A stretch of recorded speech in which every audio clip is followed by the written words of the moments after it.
Welcome, listeners, to the 10th installment of the UBERED podcast. I'm your host, Evan Kale. For 4 years, I was a full-time Uber and Lyft driver in Minneapolis and St. Paul.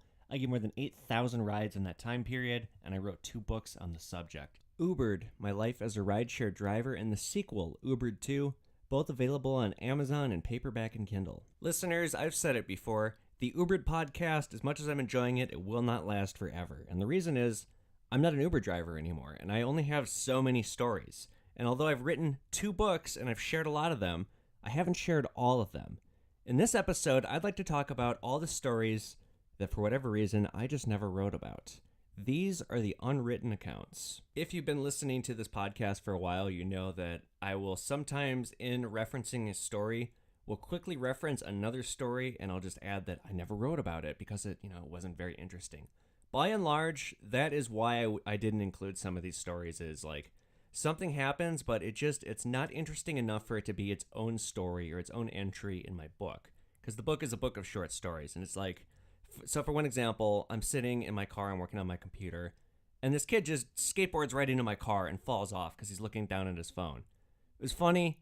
It wasn't worth a book entry. Some of these stories are outtakes from the book. It got to the point where I was getting ready to publish either UBERED or UBERED 2, and I'm going through, and both books are pretty long, and it's just too much, and there were some stories I had to cut because I could, because nothing so amazing happened that they stand out, and I don't want these stories to blend together, because the setup, in a way, it is kind of the same thing. It's like, person gets in my car, person does something crazy, person gets out, next person gets in my car, next person does or says something crazy, gets out, so on and so forth. So just to cut back on the repetitiveness, some of these stories had to go for that reason. But other ones I took out because they were just too bad. They're just too awful to share. They're either way too offensive, or like the jokes I used were too much or too over the top, or something else happened that it would make like a niche group of people laugh and laugh very hard, but it would make the vast majority of readers like appalled and hate me and think I'm just disgusting. More disgusting than they already probably think I am. A quick side note, in 2019, I will be releasing an UBERED special edition. It's both books put together plus bonus content, and that's going to include a lot of unwritten stories. Many of them you'll be hearing here. But without further ado, let's get into this. So we'll start more benign. The first story that I'd like to talk about, it's called Locksmith, and I don't even have the trip number written down because I have the date transcribed. This took place on January 21st, 2016, but I never made it into a story. I never even wrote about it, I don't think, as a story. So it's like Locksmith kind of summarizes it. So here's what's going on. I pick up this girl. It's a Thursday night. It's very late, and I'm taking her from northeast Minneapolis to her house in like the Como, like U of M area. It's a single girl. She's like 21 or 22. She's in college, and she's complaining about how drunk her roommates got. Well, as we're nearing her house, she says, "Oh, shit." I'm like, "What? What's going on?" She goes, "My roommate has my keys."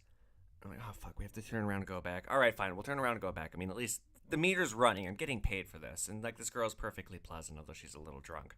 So we go back to this bar. Like, I take her back across the Hennepin Avenue Bridge. And then she goes, and, like, I'm kind of circling the block, because you can't park in this area. It's just these busy bars, and I'm certainly not about to pay for a metered space.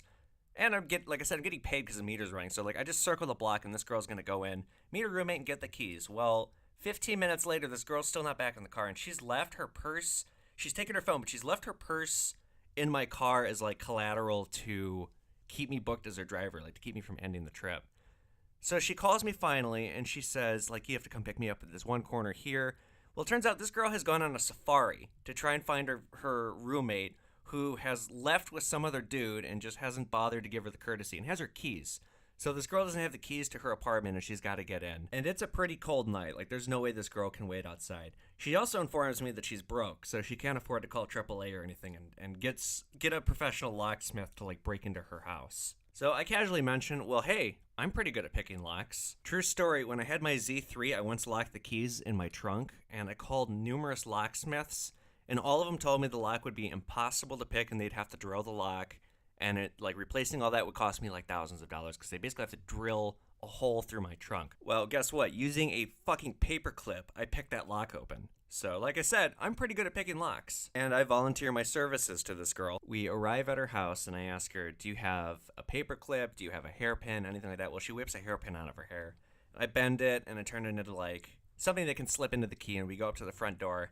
And I'm jimmying this lock open, and I'm thinking to myself, like, boy, you know, lady, you're sure putting a lot of trust into your Uber driver. You're having me break into your house for you just because I volunteered to. This seems slightly sketchy on your part, but okay, I'm gonna help you out here. Well, this lock is a tough cookie. I'm sitting there and I'm trying to work with it, and I can feel I'm getting close, but then the pin breaks and it's freezing cold out, so my hands, within about a span of 2 minutes, my fingers are not working so well. Finally, I just pulled the pin out and I go, look, there's a really good chance I'm gonna break your lock if I keep trying to do this. My fingers are falling apart here.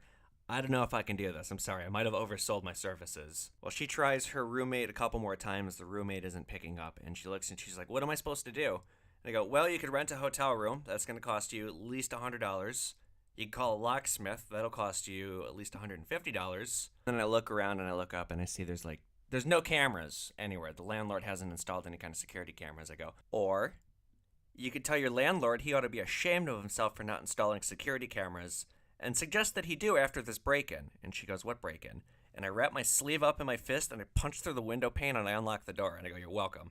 That was not me. It was one of those things where I didn't really think. I just kind of did it. And luckily, she burst out laughing. Like, she could not stop laughing. And she goes, you're a genius. Thank you.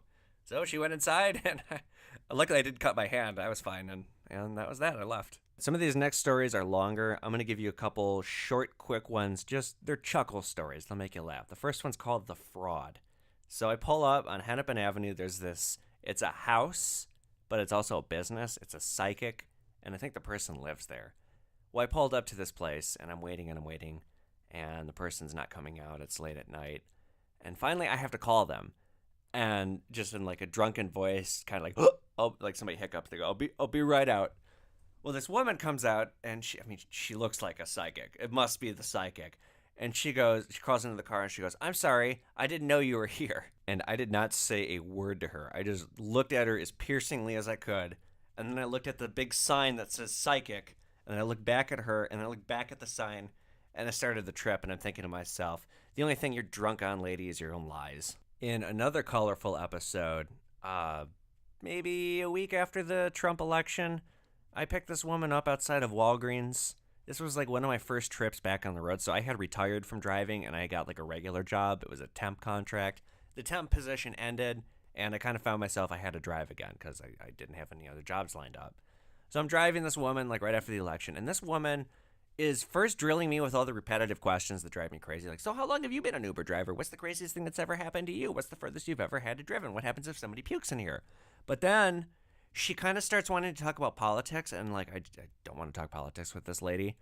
And this lady is fucking crazy. She's telling me she's prepping for the apocalypse. She's bought all these guns. She's buying all this survival gear. Somewhere along the drive, she says to me, are you a nervous or an anxious person? I'm an anxious person. I'm thinking to myself, yeah, no shit. Oh my God, lady. So as amusing as some random whack job prepper was, it did make for the greatest book entry. So she's a great example of somebody that it was funny. I wrote it down in my diary, but I didn't write about it. And then there's a story I've got from my very first year of driving, or it's in UBERED, the first one. The story's called Miss Doubtfire, and I felt bad about her. Like, I just kind of thought, like, this is kind of in bad taste. It was a gentleman. It was broad daylight, hot summer day. This big 6'5", 6'6", broad-shouldered guy gets into my back seat. But he's in drag, he's dressed up, and he's dressed up like fucking Miss Doubtfire, and he sounds exactly, oh, hello, dear, good day to you. We're just going to the corner of Nicollet. I'm thinking to myself, am I on a hidden camera show right now? And then I realized as I'm driving, it wasn't even a very long drive, but as I'm driving and like looking at this person in my rear view, no, this is just a trans person with very peculiar taste. So I decided it's mean. I'm not going to make fun of them. This is them. This is who they are, and it's not right of me to make fun of them. But then I thought to myself, but come on. They look and sound exactly like Ms. Doubtfire. There's no fucking way that's an accident. So here it is on this podcast, just a little bit of making fun of them. In another thing that I never wrote about, sometimes passengers would feed me. They would, like, here's a good example, Mesa Pizza. I've talked about it before because I picked up some really unruly passengers from there. It's a pizza place here in Minneapolis. They got 3 locations. They have 2 at the University of Minnesota, and then they now have 1 in Uptown. Well, a couple times stopping with passengers so they could run and get pizza at these various mesas, they invite me in to go in with them and they buy me pizza. That's happened maybe about 5 or 6 times, like 8,000 rides. Other times, rolling through fast food drive-thrus, passengers would offer to buy me food. I try not to eat fast food. I make up these New Year's resolutions every year, and I stick to them pretty hard. 2012 was giving up fast food, so, I probably had like 1 McDonald's hamburger in the last like 5 or 6 years. I've had like 1 item from Taco Bell, maybe 1 item from Burger King, and that was because I got it from a passenger. So that happened like just a few times I took people up on that, but usually I didn't. And one time, a passenger left me their leftovers from this really expensive restaurant, and it was like, oh, fuck it, I'm a dog, I'll take it.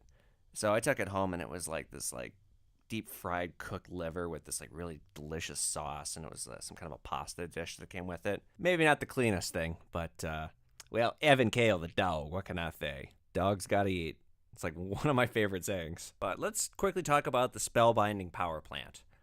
I don't even know what the hell it is. I think it's a power plant. So in Inver Grove Heights, I think it is, or somewhere way the fuck out, there's this power plant kind of thing, and it's so trippy to look at because there's like nothing else around it, and it just glows like a small city almost. Whenever I saw it, it meant 2 things. I was stuck way the hell out, and I was probably going to be stuck for a while. It was basically a symbol of being marooned. So usually I would just park my car and I'd smoke a joint and I'd just stare at this thing. And I came to love staring at it. And like I said, I don't even know what it is. I never wrote about it. I wanted to write about it somehow. It just kind of never worked its way into the book. But it was something that I had to convey because it was one of those things that I really enjoyed looking at. Or like it was just a thing that was always prominent to me and I always noticed it. But I was never able to work it into anything. So the spellbinding power plant, ladies and gentlemen, it's a thing. But now we'll transition into some of the longer unwritten accounts. So as I mentioned, I cut some of these stories out because they were just too offensive. And part of that was my editor's eyes. So UBERED 2 was edited by a woman who's not my target audience. Let me put it that way. I worked as a bartender at a local bar, and she was a patron, and we kind of got to know each other. She and her wife, and they both got married at this bar that I had been working at, they took a liking to me. And so they bought UBERED, and they read it, and they really liked it. And that kind of left me surprised because it's, UBERED is kind of offensive, and these two are very, like, liberal agenda, offended by everything kind of thing. So I thought it was a little strange, but whatever. Like, hey, I'm getting good reviews from people that are unlikely readers. I should be proud of myself. So she volunteered basically to be the editor for UBERED 2, and that although I had some reservations because I thought to myself, well, UBERED 1 was bad. UBERED 2, I'm trying to really push the envelope. This might offend you. But, okay, sure. Well, turns out it did offend her. I don't think she likes me anymore after reading and reviewing UBERED 2. She told me I shouldn't publish most of it because it was so offensive. For the most part, I didn't listen to her. There were a few stories I did. These are some of those stories. So the first one is called The Song Murdering Man-Child. Birch Steakhouse is this bourgeois, overpriced steakhouse in Minneapolis. It's like everything I hate about fine dining. It's portions that are way too small and way too expensive, and it's just like the douchey ambiance and the atmosphere in there, and it's like all the who's who yuppies go and dine there. I fucking hate it. I especially hate it because all the people that I ever picked up from there, they were generally just very rude. Me driving them, I'm the help. I'm the driver. I'm subhuman in their eyes almost. Well, it's a Saturday night. It's October of 2017, and I arrive curbside at the valet at Birch, and there's 4 adults waiting for me. They're all they're all the same age. They're in their 40s. 3 of them are dressed to the part of where they just dined at. One of them is wearing shorts, like a Nike t-shirt, a Nike hat, sneakers. He looks like he's about 20, but they climb into the car. The 3 that are dressed well sit in the back, and the guy who looks questionably dressed sits in front. Well, he sits in and like I look at him because I think maybe like he's like the young one and like these are like his parents or something like that. No, he's their age. He just is dressed like he's 20, and this guy's acting like he's 20. Like he gets in and he looks at me. He just goes aux cord. Like no hello, no how you doing tonight. And so like I handed him the auxiliary cord and he just plugs and sets up his phone and turns around and starts talking to his friends. But the way he's communicating with him, again, it's like he's 20 years old. Like he calls one guy bro. And I'm looking at this dude very questionably. Well, they're going just a few miles away. Nobody's acknowledging me whatsoever. Again, I'm the help because I'm doing a birch pickup. I'm not surprised. So we start driving, and the one in front is in charge of the music. He's like the man-child kind of, because the way he's whining and talking, it's like I kind of can't believe that he is his own age. I'm starting to think to myself, maybe there's something mentally wrong with this guy. He puts on some like rap music that I like, but he's singing along to it, and he's dancing to the music, and it's like what you would expect a college kid to do. So as we're driving to their destination in Edina, he's the DJ, and he's got like music ADD, so it's like every like 20 seconds he's changing the song. But he's dancing to the fucking music every time he changes the song. He knows all the lyrics to all the songs, and a lot of this music that he's playing is like some of my favorite music. And so just listening to him butcher these songs and just seeing the way he's behaving, he's going to ruin these fucking songs for me. So suddenly I'm driving faster and faster because I want to end this trip because this guy is going to just ruin all of my favorite music for life, or at least taint it for the foreseeable future. So in this story, because this is an outtake that I wrote, I'm describing how increasingly annoyed I'm getting like as every second of the drive is passing by, I'm getting more and more and more agitated. Finally, we arrive at this, of course, cookie cutter luxury apartment like you're seeing flying up all over Minneapolis. And they're going to get out, and he wants me to keep driving him like to another place. And I flat out said, no, get out of my car. So that story may not sound that bad, but the problem is, my editor at this point, because this is kind of toward the end of the book, my editor hated me by this point because she just thought I was just such a fucking asshole. So I wrote a line, maybe there's something wrong with him mentally. There's nothing wrong with this guy at all. He was just a fucking jackass. But she invented it in her head, my editor, that now I'm suddenly making fun of mentally handicapped people. So she cites this as like almost making her quit the project, and then she sends me this scathing email telling me about how awful it is that I have these opinions about the mentally handicapped. It's like, no. Holy shit. You are misconstruing this so bad. There's nothing wrong with this guy. Well, then she goes on. We have like an email exchange. And she goes on to say, no, there was something wrong with that guy. And it's like, lady, do you hear yourself? I was there and you weren't. All right. So I decided to lose that story because I didn't want anybody else to possibly misconstrue that I'm making fun of mentally handicapped people when I fucking wasn't. All right, this next one I almost included in the episode Scary because it's a creepy story and I still don't quite know what I came across. It left so much to the imagination that was why I didn't include it because it very well could have been nothing. I think I stumbled onto something this night. So I'm driving home. I had been out in St. Paul and like you hit a point where when you're in the rural areas and it's late, you have to call it. You shut your apps off and you drive home because you know with certainty people are going to just keep going further out. You're only going to end up far away. You're not going to make much money. You're risking damaging your car. It's better to just stop driving sometimes. So it was like 2:33 in the morning and I'm heading back down Highway 94 toward Minneapolis from St. Paul. And as I'm about at like the halfway point, maybe a little bit before, there's this Cadillac that's like, it's blacked out, black windows, and it's swerving a little bit. The driver looks impaired. Now, I didn't always call in drunk drivers. I called in some. I bet my phone calls led to at least a dozen arrests or stops over the years that I was a driver. There was some degree of hypocrisy about it, and that's kind of what prevented me from calling it in all the time because I did see a lot of drunk drivers, and like they're easy to spot once you know what you're looking for. Just if you blur your eyes while you're driving on the highway, you can pick them out because they bob back and forth. There was a hypocrisy to it because I myself, if I was pulled over, though I ascertained that I was not heavily impaired and never would have been arrested for DUI or DWI, the reality was I kept weed in my trunk and I usually was high. So for me to go and call somebody else in, there's a hypocrisy there that I just didn't like. But sometimes people look to be such a danger to the road that you had to do it. So in this particular case, I'm following this sketchy looking car, and at first I think it may be a cop car or something, but then once I get closer I notice there's like rattling hip hop music coming from it. So I'm tailing it and it's swerving, and I'm thinking like, okay, I won't call the cops, and then suddenly it swerves over two lanes like, okay, well maybe I really should call the cops. But instead of calling, I decided to just tail it. So the car exits off the highway on Dale Street in St. Paul, and I follow, and like I'm falling back a little bit, so it's like not so obvious that I'm following them. But I decided I'm just gonna play following and keep after them. So I follow them off the highway through some neighborhoods, off this like kind of sketchy road into this like warehouse kind of district.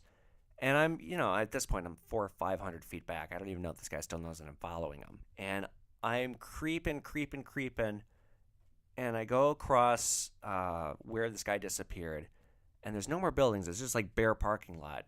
And I find the car in question that I've been following. But waiting with it are 6 other cars and about 20 people standing around, and they're fucking looking right at me, waiting for me. And I just like hit the brakes and I stop as soon as I see them. And I stare at them and they stare at me, and I think to myself, what did I just stumble upon? Is it a drug deal? Is it like, I don't know. I should get the fuck out of here right now. So I just, bam, pedal to the metal, screeching tires. I got the fuck out of there in a hurry. Looking back on it, I guess I'm not really sure what it could have been. It could have been nothing. But I mean, come on. 3 o'clock in the morning, nice cars, crew of about 20, 25 people meeting in the middle of nowhere. That doesn't seem like it's just a game of Mahjong. One thing that's happened to me kind of a lot that I don't really document too much in my book series is road rage. I have a pet theory that driving proves that we come from apes, because you can watch people in traffic, and these are people who, in any other context, they're probably perfectly pleasant, perfectly normal, nice functioning member of society, but you put them behind a wheel, and a different kind of animal comes out. It's an animal that will use hand gestures, snarl, swear, exhibit the most extreme of reactions, all because of something as minute as the person in front of me has inconvenienced me by causing me to suddenly stop at my brakes. Like, take for example, I'll never forget, I saw this one guy, had to have been a college professor. He looked the part. He even had a cigar in his mouth. And this guy is screaming bloody murder inside of his car. He's got a vein throbbing from his head. I can almost see the spit flying from his mouth. Because we're parked in traffic. Like, I'm totally calm. I mean, it's frustrating. I'd like to get going too. But by no means am I increasing my blood pressure to the point where I might have a heart attack. But I look over at this guy who probably in any other context is respected and well-spoken and articulate. No, this guy is a fucking shit-slinging ape, or just the closest thing to it. And this is the kind of shit that you would see when you're on the road every day. It just, to me, driving reinforces my opinion that evolution is correct and that we come from apes. So a lot of these encounters, and maybe I myself am not always the best example, because sometimes I lose my shit too, and I always get really creative when I do my road rage. I either yell at people in a certain voice, like my favorite is the Indian, "Cocksucker! You cocksucker! You piece of shit! Fuck you!" That kind of thing where, like, my windows are up. I'm not actually yelling it at, well, I am yelling it at them, but they can't hear me. Or I flip people off, or I'll do like the little rascals waving with my hand under my chin. It's always pretty benign, but whenever you have one of these encounters with someone, I mean, they're never attractive encounters. They're always just very ugly and vile, and people say awful things to you. You say awful. It brings about like the worst parts of humanity, road rage incidents. So for the most part, my road rage incidents, I mean, they're isolated, they're fast, they happen quick. They don't get physical. They're just like quick, fuck yous to either me or me to someone else. Not pleasant interactions, but you don't really remember them. It's not like every time one of these would happen, I'd write it down. But this one time, this story is called Luxury Car Off-Roading. It's a Lyft ride. It's broad daylight. I have this 20-something girl in my back seat, and she's going from one part of Minneapolis to like one part of St. Paul. Well, the city's under construction, and we're taking a shortcut. And we cut through this like kind of weird neighborhood where the roads are like all under construction, and there's just like a lot of like flat land.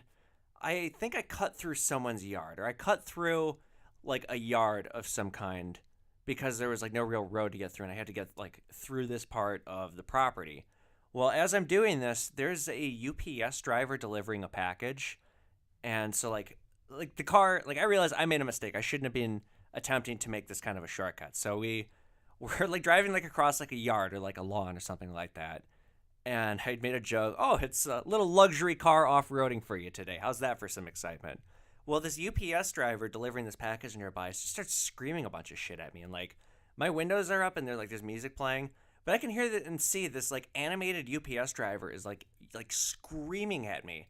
And so, like, I don't know what he wants. I'm going to just continue on my way. Well, I'm watching in my rearview mirror and I see him. He finishes, like, delivering his package and he goes running into his truck, fires it up, and comes tearing after me. And suddenly, I'm being chased by a UPS driver for... I have absolutely no idea what could have possibly possessed this guy to get so pissed off. I mean, I'm even just in describing it, I'm making it sound worse than it was. I kind of cut through some properties where it just, like, wasn't clear what was under construction, what wasn't, and what was property and what was road and what was intended to be road. And so, you know, I continued through instead of, like, turning around and aborting and trying to find a different street. Well, so for some reason, this UPS driver is, like, chasing me down with full fury, like he's going to put 2 bullets in me. And so I see him come flying up on me, like, gaining on me. Like, we go back to, like, a regular residential road. And my passenger is oblivious. But I'm, like, I realize, like, this UPS driver, I don't know what he wants. It's like he's about to try and cut me off the road or, like, rip me out of my car or something. So I step on the gas, and before I know it, I'm in this car chase, doing, like, 50 miles an hour through these neighborhoods with this Lyft passenger, and this UPS driver is still chasing me. This motherfucker chases me for about a mile. And finally, the passenger starts to realize that, like, something aloof is going on. And I just kind of acknowledge to her, we're being tailed. And I don't acknowledge to her that it is by a UPS driver. I don't even try to categorize anything that's going on because it all just seems so crazy and sudden and out of nowhere. But this UPS driver chased me until I lost him. I had to pull into an alley and, like, hide. So to this day, I don't know what I did. If maybe I accidentally ran over a package. I don't think I did. I didn't see one or hear one or anything like that.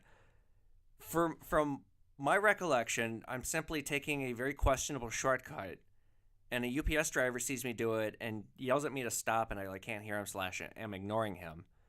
And that's reason for a car chase that lasts a mile and a half. I don't know.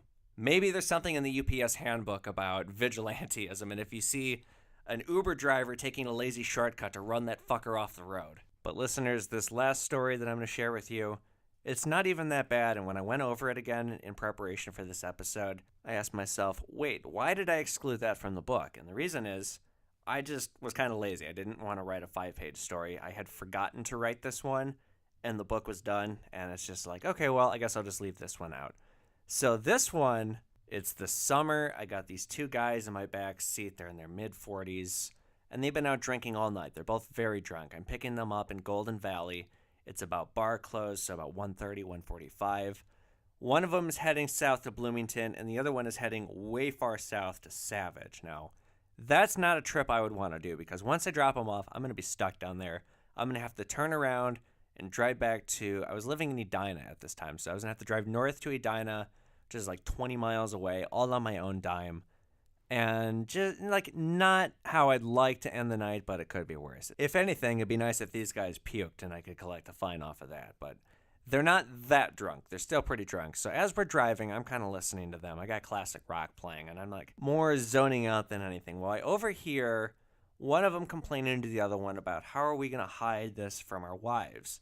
These 2 don't want their wives to know that they've been out drinking all night. And sneaking into the house isn't going to be the problem. The problem is they're leaving a car in the bar parking lot. And so they have to sneak out in the middle of the night when they're more sober, get back to the car, and then drive it back. So what the one friend in Bloomington is saying, he goes, I got the idea, because the one in Savage is the car that they're leaving. I'll wake up before anyone else wakes up. I'll pick you up, we'll pick up your car, and then you can drive it home and sneak back into bed before your wife knows what happened. Bada bing, bada boom. It's a headache, it'll work. I'm thinking to myself, okay, here's where I make the most out of what would otherwise be an unprofitable ride. So I clear my throat and I say, you know, guys, I might have a better option for you. I'll tell you what, I'll take you both home, and if you want to just give me your keys, once we're at your house in Savage, I will just take an Uber using my account up to the car, get it, and then drive it back down, and I'll just leave my car at your house.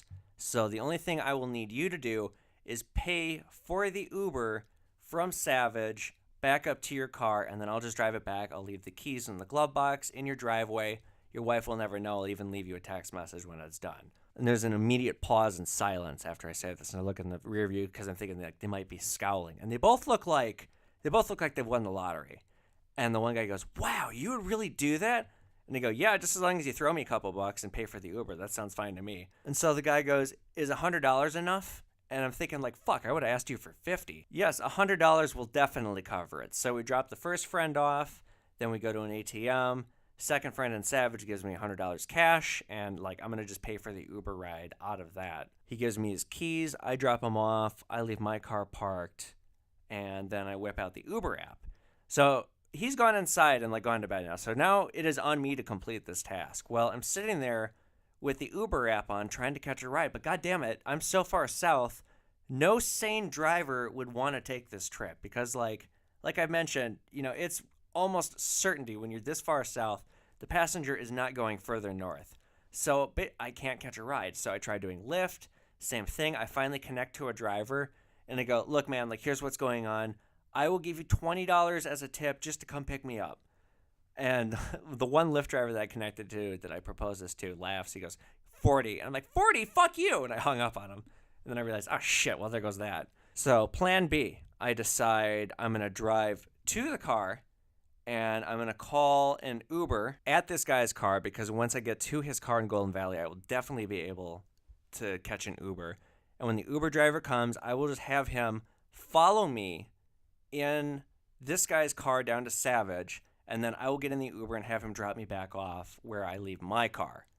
So it's going to make the Uber ride probably double. I'm still going to probably profit like $40. Well, I hop in my car, and as I'm driving to this guy's car where he left it in Golden Valley, my phone beeps. I get maybe 10 miles, and I look down and my phone beeps. And Uber has paired me with a driver because, like, if you leave your Uber app on trying to get to a place and you can't catch a ride, if you leave the app open, it'll still keep looking for you. So eventually it found a driver for me. And so the driver was like not even that far away from where my location was in Savage. So I realized, oh shit, I got to quickly turn around. So I called the driver. I explained the situation to him. The driver seemed to like barely know what was going on, or like didn't seem like his English skills were very proficient. Well, I quickly whipped around on the highway and I got my ass back there as quick as I could. And I met this driver in Savage and tried to explain the situation to him. This guy had this rusty Chevy van that like, it looked like a kidnapper van basically. Hispanic guy, barely spoke any English, like nice guy, but not the most competent driver in terms of like trying to be relatable to the story or like have me be able to tell him like what's going on. He seems to kind of grasp what we're doing, but there seems to be like a big barrier here in terms of communication. Well, as we're driving, this guy is trying to tell me that I tell him about myself and the fact that I record all my Uber stories and that I've been collecting them, and he tries to tell me he's been doing the same thing. So he shows me like he's got his own diary, like he's got his own Uber diary. It's in Spanish, and as he's trying to show it to me, he's like not watching the road at all. So he's like almost like driving his car off the highway several times, and it quickly becomes the scariest Uber ride I've ever been on. This guy was like I don't even know how he got a driver's license basically. So we're on the highway for like 40 minutes, and it's like, dude, like, do you know where you're going? Because like I kind of don't know where we're going. I plugged in the address of this bar where we left the car, but it doesn't seem like we're getting any closer. We're just kind of driving around. We've been on the road for like 40 minutes now. Well, I was in this guy's car for well over an hour because he got lost. Finally, I get to this bar, and I tip the guy $20, but I complained on Uber, and because Uber sent me a copy of the trip that we took, and like if you just look at the map of the trip that we took, like it looks like we were drawing a pattern or something, like some kind of an artistic sketch. It doesn't look like it was a destination at all. Finally, I get into this guy's Nissan and drive it back to his place, and that's that. So all told, I made about $60 from this, and I put it back in the guy's driveway. All was well. He texted me again the next day to say thank you. All in all, I guess a pretty wild story, and one that I will definitely be including in my UBERED special edition, which will be out at some point in 2019. But in the meantime, listeners, you can get my first 3 books, UBERED My Life as a Rideshare Driver, UBERED 2, and my novel Wolf in the Jungle, all available on Amazon in paperback and Kindle. Be sure to subscribe to the podcast. I have said before it is going to be a limited series, but we are not even at the halfway point yet. I am also taking questions because on the final episode, which will air in the spring, I will be answering your questions. So tweet or direct message your questions to me on social media at Evan Kale, or use the hashtag UBERED And last thing, I promise last thing, if you have time, and you fucking have time, you're listening to this podcast, please rate and review it on iTunes. There's only 2 reviews posted so far, so it would mean a lot to me if you could take the time to do that, even if you don't like it. And with that, listeners, you have been Ubered. I'm Evan Kale, signing off.